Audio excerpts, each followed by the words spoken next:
Friends, welcome to ACS your education mentor. Friend, आज के session में हम डिस्कशन करेंगे नीट की काउंसलिंग के बारे में। नीट यूजी 2019 की काउंसलिंग एक्टिविटीज़ ऑलमोस्ट स्टार्ट हो चुकी हैं। कुछ स्टेट्स के नोटिफिकेशन पहले ही आ चुके थे। रिजल्ट से पहले आपका फर्स्ट ऑफ ऑल आपने केरला ने स्टार्ट किया इस बार एज अ ओपन कैटेगरी, तो काफ़ी बच्चों ने उसका फॉर्म फिल कर लिया। उसके बाद तमिलनाडु, पुडुचेरी, ये सारे स्टेट्स भी open as a open category आए हैं। महाराष्ट्र का भी नोटिफिकेशन आ चुका है। और आज आपका जो मेन सेंट्रल काउंसलिंग होती है ऑल इंडिया कोटा की और डीम्ड यूनिवर्सिटी की, MCC की, मेडिकल काउंसिल कम्युनिटी, उसका भी नोटिफिकेशन आ चुका है। उसकी भी काउंसलिंग स्कीम और डेट्स आ चुकी हैं डेट की। तो आपकी जो MCC की जो काउंसलिंग होगी, मेडिकल काउंसिल कमेटी की जो काउंसलिंग होगी, उसका रजिस्ट्रेशन आपका स्टार्ट होगा 19 जून। तो 19 जून से आपकी काउंसलिंग सेंट्रल गवर्नमेंट की स्टार्ट हो जाएगी। पहला जो इसका राउंड रहेगा उसका रजिस्ट्रेशन आपका 19 से 24 का रहेगा। इसके बीच में आप सारी एक्टिविटीज़ करेंगे, रजिस्ट्रेशन करेंगे। रजिस्ट्रेशन के बाद आप उसका फ़ी पेमेंट करेंगे। फ़ी पेमेंट के बाद आप चॉइस फिलिंग करेंगे और 25 तारीख को शाम को 5 बजे आपको चॉइस लॉकिंग करनी है। इन केस अगर आप लॉकिंग नहीं करते हो तो वो ऑटोमेटिक लॉक हो जाती है। और आपके पास 27 तारीख को रिज़ल्ट आ जाएगा। 26 तारीख को रिज़ल्ट प्रोसेस होगा। 27 को आपको पता चल जाएगा कि आपके स्कोर के हिसाब से आपको कौन सा कॉलेज अलॉट हुआ है, गवर्नमेंट कॉलेज या डीम्ड कॉलेज या आर्म फोर्स का कॉलेज, ESIC के भी कॉलेज है इसके अंदर, सेंट्रल यूनिवर्सिटी का AMU BHU है। इस बार DU के कॉलेज इसमें से हट गए हैं, वो नहीं दिखाई दे रहे हैं। बाकी सारे कॉलेजेस की काउंसलिंग साथ में होगी।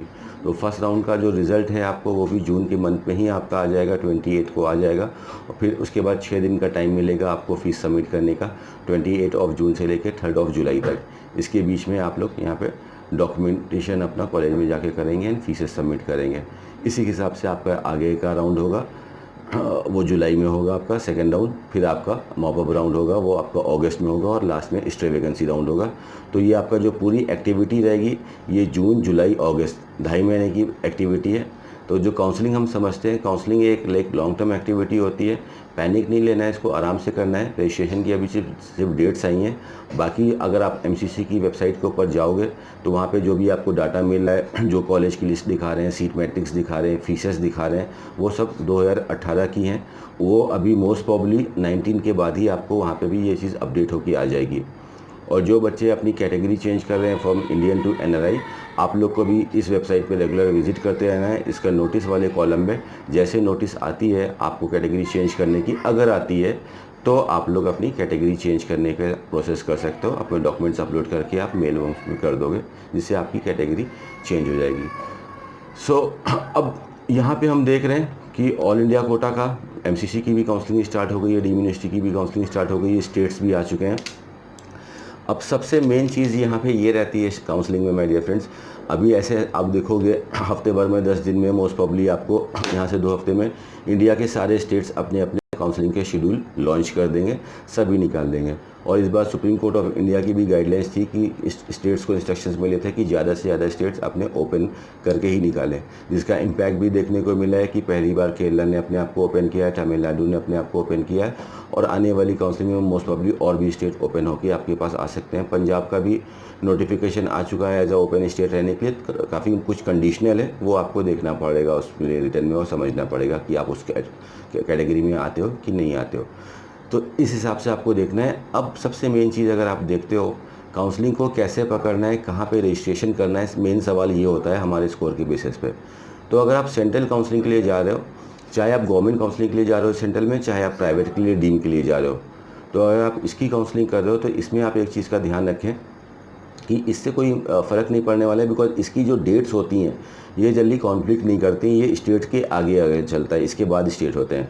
But at the time of registration for the state, जब आप रजिस्ट्रेशन करोगे स्टेट में, तो ये चीज़ आपको देख लेनी है, उसकी स्कीम अच्छे से देख लेनी है कि कहीं आपकी काउंसलिंग एक दूसरे में क्लैश ना हो जाए, कि आप जा रहे हो कर्नाटक की काउंसलिंग करने, उसी टाइम आपका दूसरे का भी वेन्यू पड़ रहा है। This thing has to be seen, this is the most important thing. कई बार स्टार्टिंग में काउंसलिंग आ गई, रजिस्ट्रेशन करना है, बच्चे जल्दबाजी में रजिस्ट्रेशन कर देते हैं।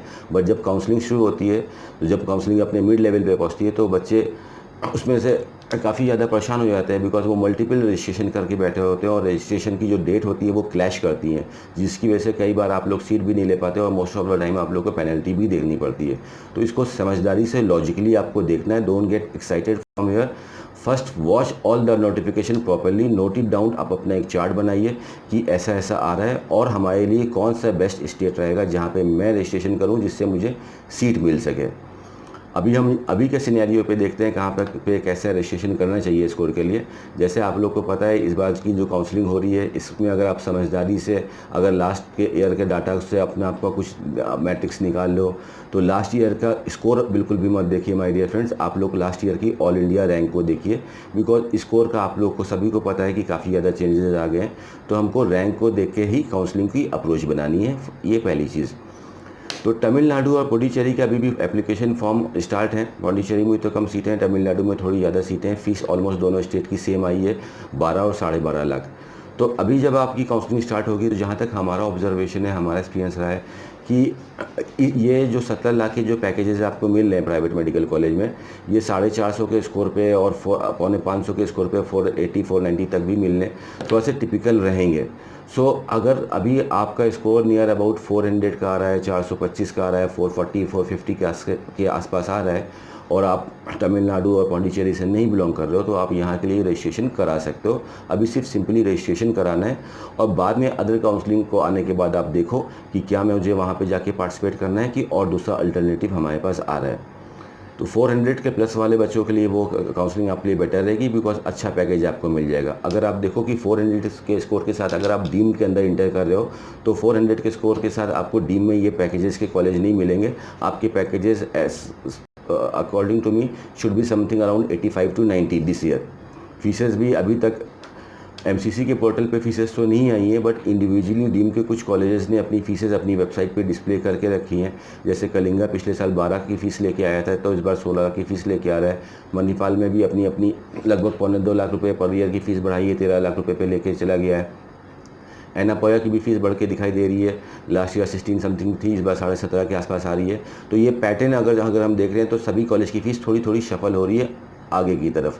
हम लोग में से काफ़ी लोग एक्सपेक्ट करके रख रहे थे कि फीसेस कम आएंगी जैसे कि डिक्लेरेशन थे, बट इस बार आप देख रहे हो कि जितना भी चीज़ जो रियल डाटा आ रहा है रिजल्ट के बाद ये सब उल्टा ही आ रहा है। और ये सब चीज़ें होती हैं, इसके लिए आप हैबिट डाल लो। अभी भी नहीं, इससे पहले दिन नीट की भी पीजी की काउंसलिंग हुई थी और लास्ट ईयर 2018 में जो नीट यूजी की काउंसलिंग हुई थी उसमें भी ये सब चीज़ें हुई थी। कई बार लीगल इश्यूज़ आए थे, काउंसलिंग बीच में रुक जाती है, कोई बच्चा सेटिस्फाइड नहीं होता, वो जाता है कोर्ट को अप्रोच करता हो।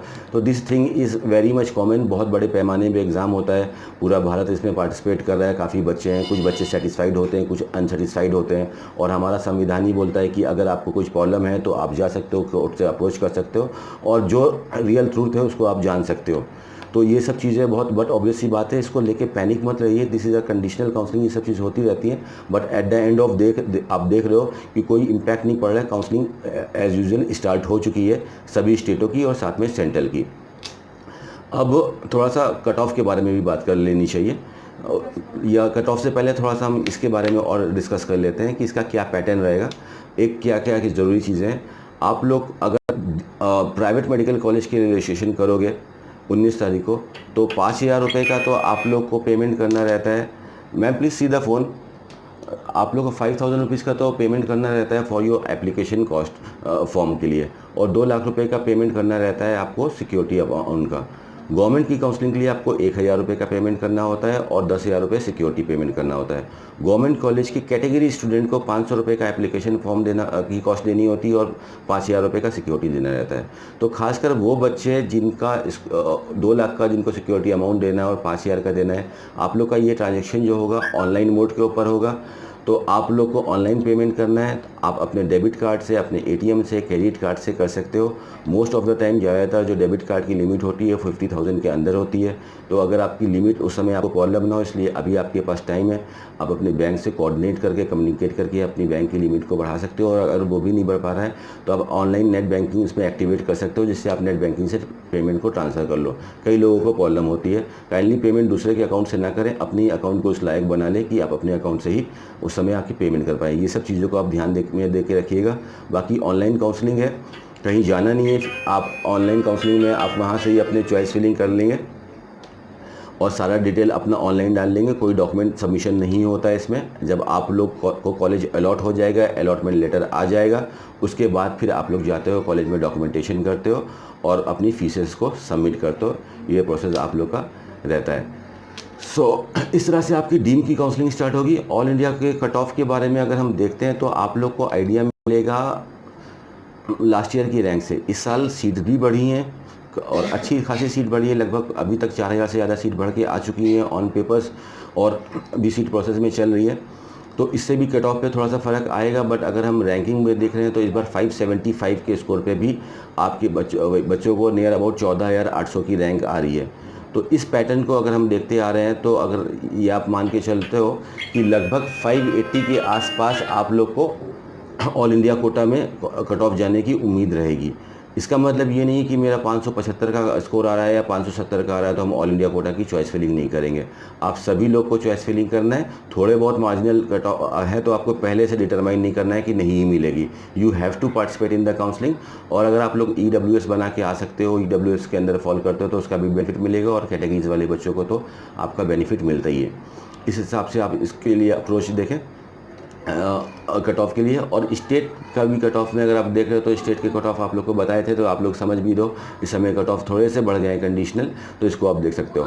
और डीम के कुछ खास कॉलेज की कट ऑफ के बारे में बात कर लेते हैं। हमदर्द की भी फीस बढ़ के आ चुकी है। लास्ट ईयर 10 लाख रुपए थी, इस बार 12 लाख रुपए आ चुकी है, उसकी ऑफिशियल वेबसाइट के ऊपर दिखा रही है। और NRI की भी फीस इसकी 2 लाख रुपये बढ़ के आ चुकी है। लास्ट ईयर 20 थी, इस बार 22 लाख रुपये हो गई है। तो अगर हम इसमें बात करते हैं तो आप रैंक्स देखो। मणिपाल जो लास्ट ईयर स्टार्ट हुआ था वो 11,500 से स्टार्ट होकर लगभग आपको 18,000 तक, और बैंगलोर आपका 22,000 रैंक तक गया था। तो इस पैटर्न को अगर हम देखते हैं तो अगर KMCs की आप बात करते हो तो KMCs will be also 530 plus. Mangalore आएगा 530 तक, मणिपाल को 530 तक आने में भी काफ़ी ज़्यादा प्रॉब्लम है। माइट भी पॉसिबल आ सकता है बिकॉज कुछ फीसेस बढ़ी हैं, उसका भी इम्पैक्ट होता है। कई बच्चों को पसंद है लेकिन फीस का प्रॉब्लम नहीं की वजह से वो लोग नहीं ले पाते हैं। तो माइट भी समथिंग अराउंड 530 के आसपास ये कॉलेज को फिनिश हो जाना चाहिए। स्टार्टिंग तो इसकी काफ़ी ऊपर से हो जाएगी, 580 से स्टार्टिंग हो जाएगी इसकी मोस्ट प्रॉब्ली। और जो खास डीम यूनिवर्सिटीज़ हैं, अगर आपका स्कोर अच्छा है अप्रोच करने के लिए तो KMCs के दोनों कैंपस तो काफ़ी अच्छे ही हैं। केली बेलगांव, जिसको जवाहरलाल नेहरू मेडिकल कॉलेज बोलते हैं कर्नाटक का, this is one of the best medical college of India under deemed university. GSS Mysore काफ़ी अच्छा नाम रहेगा। महाराष्ट्र में काफ़ी अच्छे नाम है, दत्ता मेघे है आपका, काफ़ी अच्छा कॉलेज है। भारतीय विद्यापीठ है, DY पाटिल है। This are the good colleges. Ramachandra is a very good deem university. Amrita Kochi is a very good deem university. Sumandeep जो आपका कॉलेज है वडोदरा में, ये काफ़ी अच्छा मेडिकल कॉलेज है। तो इन सब चीज़ों को आप देख सकते हो। डीम में इस बार अगर आप लेके चलते हो तो सही से काउंसलिंग करते हो 200 नंबर तक भी सीटें आपको नॉर्मल काउंसलिंग से मिल जाएगी। अप्रोच आपकी अच्छी होनी चाहिए। काफ़ी ज़्यादा बच्चे डीम में फर्स्ट राउंड में सीट ले लेंगे, उसके बाद उनकी स्टेट की होगी तो इसमें से वो सीट भी छोड़ते हैं। तो चॉइस फिलिंग के टाइम ये चीज़ को आप ध्यान रखिएगा, जो कॉलेज आपको जहाँ पे आप रेडी हो एडमिशन लेने के लिए, कॉलेज का रीजन देख के, उसका एरिया देख के, उसका इस्टेब्लिशमेंट देख के, उसकी फैसिलिटीज़ देख के, और मोस्ट इंपॉर्टेंट उसकी फीसेस देख के उसी की चॉइस फिलिंग करिएगा। और चॉइस फिलिंग बनाने से पहले आप देख लो कि आपके पास अच्छा खासा टाइम है। 19 को प्रोसेस स्टार्ट होगा, 25 तक चलेगा। इसी के बीच में हमको फॉर्म भरने में जल्दबाजी नहीं करना है। फॉर्म आप 2 दिन बाद भी भर सकते हो, 20 को भी फिल कर सकते हो, आप 22 को भी फिल कर सकते हो। बट आप अपना होमवर्क अच्छे से कर लेना कि जो कॉलेज को आप फिल कर रहे हो उस कॉलेज में कुछ कंडीशनल तो नहीं है, कुछ 10% का या 15% का एनुअल फीस तो नहीं बढ़नी है, कुछ बैंक गारंटी नाम की चीज़ें नहीं है। इन सबको देख के ही आप आगे का प्रोसेस कीजिएगा। और इसको देखने के लिए बेटर ये होगा कि आप कॉलेज की ऑफिशियल वेबसाइट को देखें इंस्टीड ऑफ किसी अदर वेबसाइट को देखते हैं, जिससे आपको प्रॉब्लम ना हो। तो इस तरह से आप अप्रोच अपनी आप काउंसलिंग के करिए। आगे आप होपफुली और सेशंस करेंगे इसके ऊपर और एक्सप्लोर करेंगे कि कैसे हमारी अप्रोच होनी चाहिए काउंसलिंग से, जैसे हम फर्स्ट ही राउंड में पार्टिसिपेट करके एक स्मूथ सीट लेके बाहर इंटर कर सकें। तो आज के सेशन के लिए इतना ही friends. Thank you very much friends for giving you valuable time. Thank you.